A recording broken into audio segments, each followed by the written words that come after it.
भूतं च भव्यं च सर्वं यश्चाधितिष्ठति स्वर्यस्य च केवलं तस्मै ज्येष्ठाय ब्रह्मणे नमः। ओम शांति शांति शांति। वेदोपदेश के इस 10वीं कक्षा में आप सभी धर्म प्रेमी सज्जनों का पुनः स्वागत है। पूर्व कक्षा में हमने देखा था कि कैसे ब्रह्मचारी अपनी तपश्चर्या के द्वारा, अपने तप के द्वारा देवों को शक्तियाँ, जो दैवी शक्तियाँ हैं, उनके द्वारा वह मृत्यु को परास्त करता है और सभी देवों को मार्गदर्शन करता है। सभी देवों का जो सुख का मार्ग है उसे प्रशस्त करता है। और हम अग्रिम मंत्रों के द्वारा आगे बढ़ते हुए देखते हैं। ओषधयो भूत भव्यम अहोरात्रे वनस्पतिः संवत्सरः सह ऋतुभिस्ते जाता ब्रह्मचारिणः। ब्रह्मचर्य यह केवल मनुष्य में ही नहीं अपितु यह ब्रह्मचर्य मानवेतर प्राणियों में भी देखा जाता है। परमपिता परमेश्वर कि यह जो भी हमें कृतियाँ दिखाई दे रही हैं, जो उत्कृष्ट कृतियाँ हैं, वे सभी कैसे ब्रह्मचर्य को धारण कर ब्रह्मचर्य में जीवन जी रहे हैं।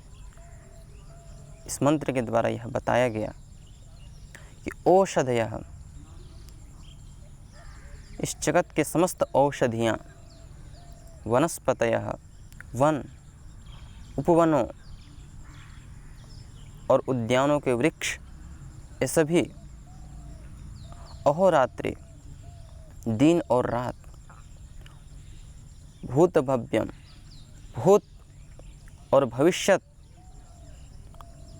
और मंत्र के उत्तरार्ध में कहते हैं कि ऋतु भी सह संवत्सरः, ऋतुओं के साथ सभी संवत्सर वर्ष क्या करते हैं, ये सभी ते जाता ब्रह्मचारिणः, ब्रह्मचारिणः जाता, ये सभी ब्रह्मचारी से ही उत्पन्न हुए हैं। अर्थात ये जो भी ईश्वर की जो सौंदर्य दिखाई दे रहा है चारों तरफ, ये उसी सौंदर्य का, इसी ब्रह्मचर्य का ही कमाल है। इसको हम यूँ समझ सकते हैं कि औषधियाँ, जो रोगनाशक औषधियाँ हैं, जो अन्नोत्पादक, अन्न को उत्पन्न करने वाले जो पेड़ पौधे हैं, वे सभी कैसे ब्रह्मचर्य को पालन कर रहे हैं। वे एक नियत काल में, एक निश्चित काल में ही अपने संतान अर्थात फल रूपी संतान को उत्पन्न करते हैं। यह परमात्मा की कैसी एक अटूट और एक आश्चर्यजनक रीत नियम ही है जो हमें ऐसा दिखाई दे रहा है। यह मात्र वनस्पतियाँ में ही नहीं अपितु आप कालों के संदर्भ में भी इस देख सकते हैं।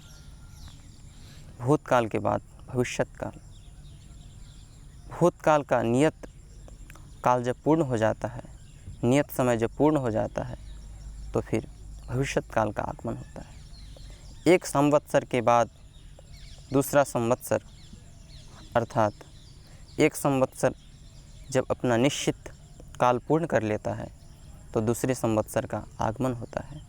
वैसे ही अहोरात्र, दिन और रात, एक निश्चित समय, एक नियत काल जब रात्रि पूर्ण कर लेता है तो उसके बाद रात्रि के बाद दिन, दिन के बाद रात्रि, यह निरंतर चक्र चल रहा है।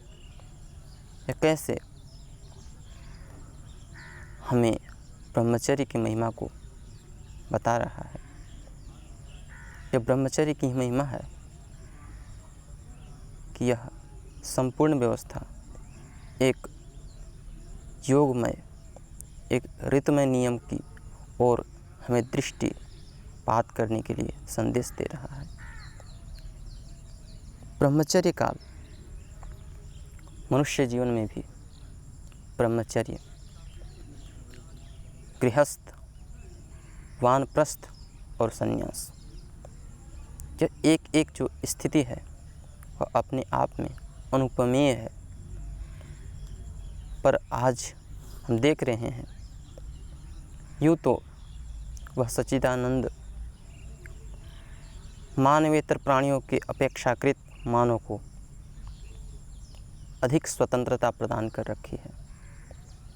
मानव में वह सामर्थ्य है, वह स्वतंत्रता है कि वह अपने जीवन को हर प्रकार से, अपने जीवन के समस्त शक्तियों को जागृत कर हर प्रकार से विकसित और उन्नत हो सकता है। लेकिन क्या यह इस परिप्रेक्ष्य में अपने विचारों को, अपने भावनाओं को रखता है? नहीं। स्वतंत्रता का तात्पर्य यह नहीं है कि हम मानवेतर प्राणियों से भी नीचे गर्त की ओर चले जाएं। स्वतंत्रता का तात्पर्य है, जो सच्चिदानंद स्वरूप हमें स्वतंत्रता प्रदान कर रखी है, वह इसीलिए प्रदान किया है कि हम अपने ज्ञान, हम अपने बल, हम अपने सामर्थ्य को इतना बढ़ाएं कि वह सामर्थ्य एक मिसाल बन जाए, वह सामर्थ्य उस प्रभु को प्राप्त करने का ही एक सच्चा साधन बन जाए। तो केवल मनुष्य ही नहीं, अपितु इस संसार के समस्त जड़ चेतन पदार्थ हमें यही संदेश दे रहे हैं कि हे मनुष्यों, तुम ब्रह्मचर्य की ओर आगे बढ़ो, इसकी महिमा को जानो और तुम अपने जीवन में इसे धारण करो। और हम इसी क्रम में अग्रिम मंत्रों की ओर आगे बढ़ते हुए, पार्थिवा दिव्यः पशवः आरण्या ग्राम्याश्चये अपक्षापक्षिणश्चये ते जाता ब्रह्मचारिणः। पार्थिवः अर्थात पृथ्वी पर रहने वाले पृथ्वीवासी, आरण्यः अरण्य अर्थात जंगल में रहने वाले अरण्यवासी, ये ग्राम्याः च और ग्राम में रहने वाले ये ग्रामवासी, ये सभी एक ऐसे हैं। अपक्षापक्षिणश्चये, ये सभी ब्रह्मचर्य का ही महिमा को बता रहे हैं। अपक्षापक्षिणश्चये, अपक्षाः पशवः, पंख रहित जो पशु हैं, दिव्यः पक्षिणः, और जो आकाश में उड़ने वाले जो पक्षी हैं, ये सभी ब्रह्मचारिणः जाता, ब्रह्मचारी से ही उत्पन्न हुए हैं। अर्थात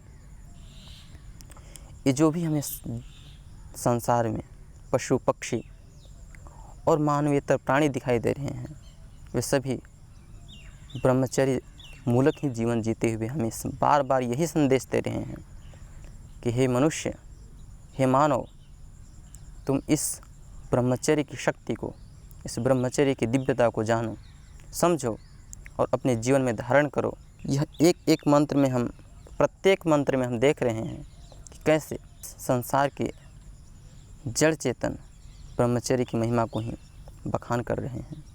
और आगे हम इसी क्रम में अग्रिम मंत्रों की ओर आगे बढ़ते हुए देख रहे हैं कि पृथक सर्वे प्राजापत्याः प्राणानात्मसु बिभ्रति तान् सर्वान् ब्रह्म रक्षति ब्रह्मचारिण्याभृतम्।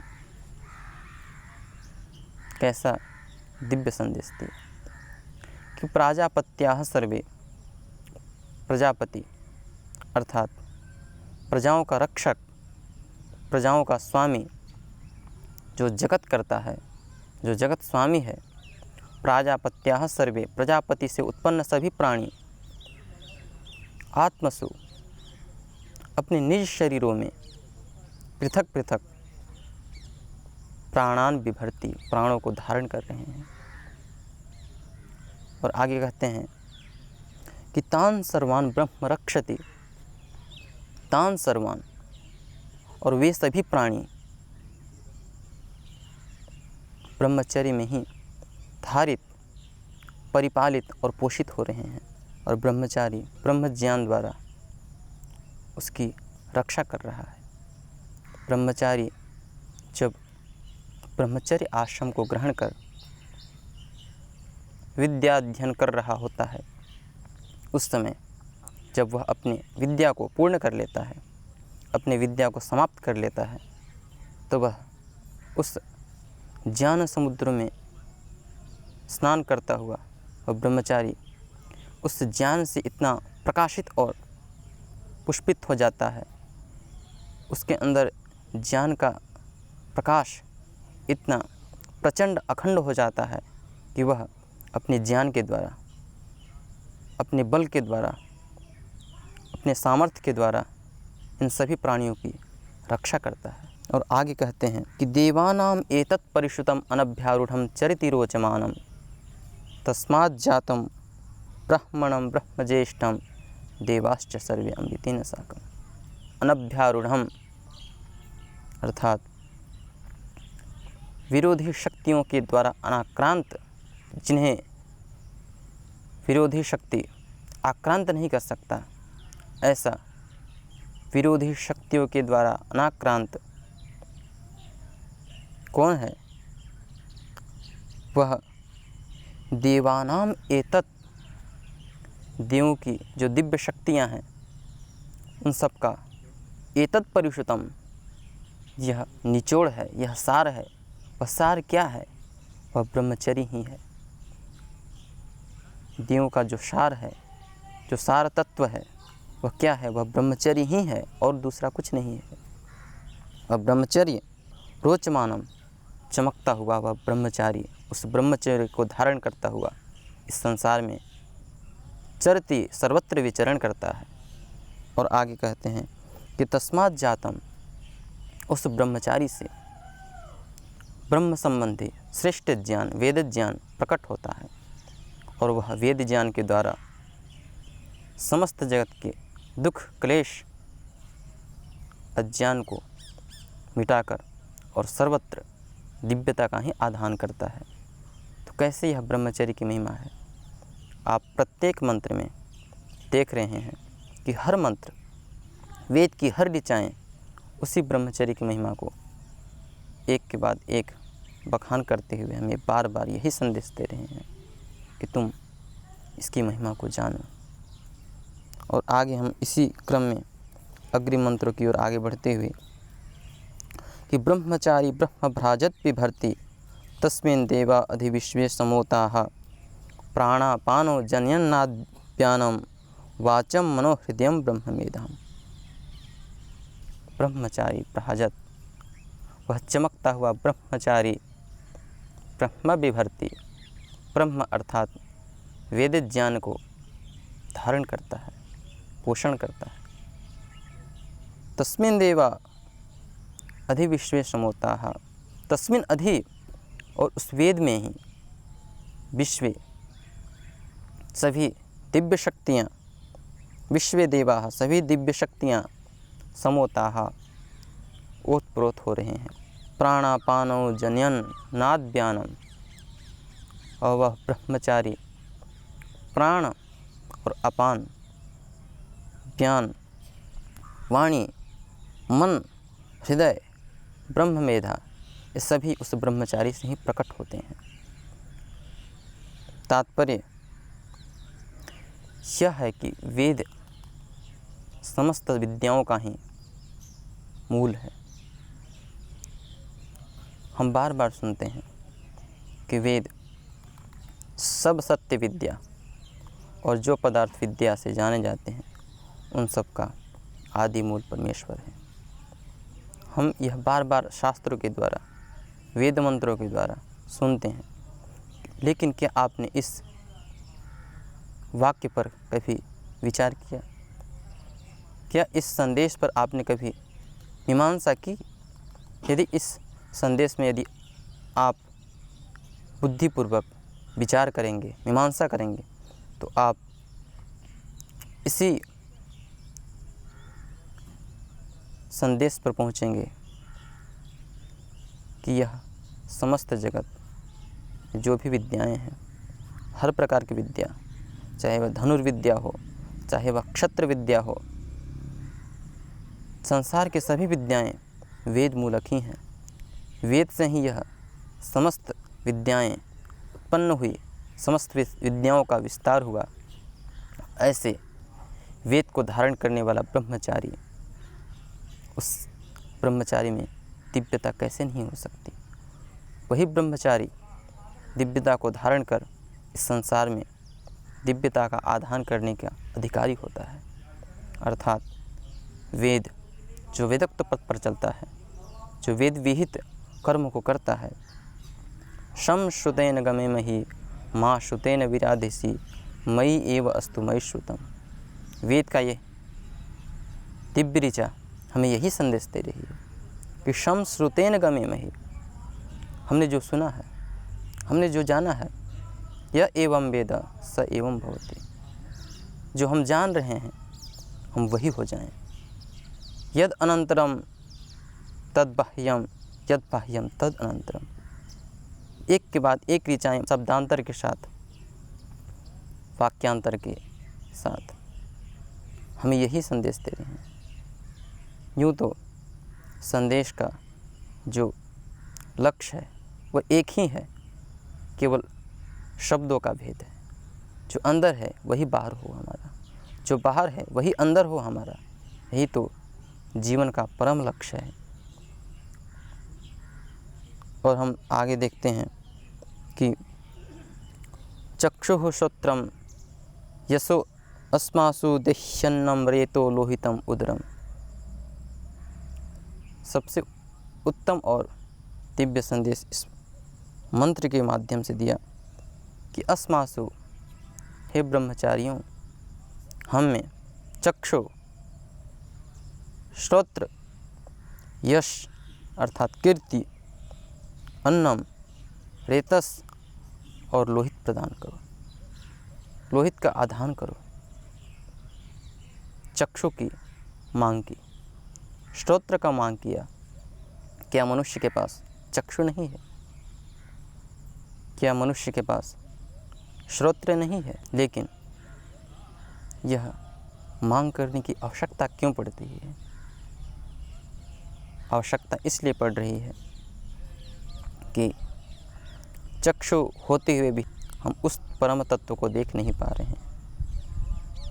श्रोत्र होते हुए भी हम उसके दिव्य संदेशों को श्रवण नहीं कर पा रहे हैं।